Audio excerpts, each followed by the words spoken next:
These daisy chains are great for personal anchor systems. You can clip into whichever link to give you the perfect length, or a tether into the anchor. Folks sometimes use these as top rope anchors. Please use it correctly for redundancy.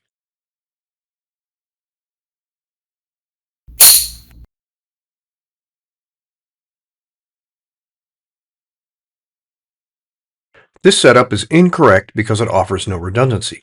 Check the chain. It does connect the top two anchor bolts, so at first glance it appears to offer redundancy.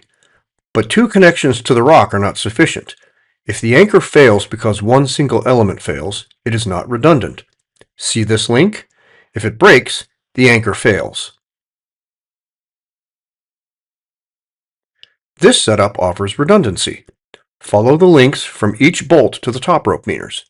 If we take out any one of these links, we still have a connection to the rock. The anchor doesn't fail. We have redundancy.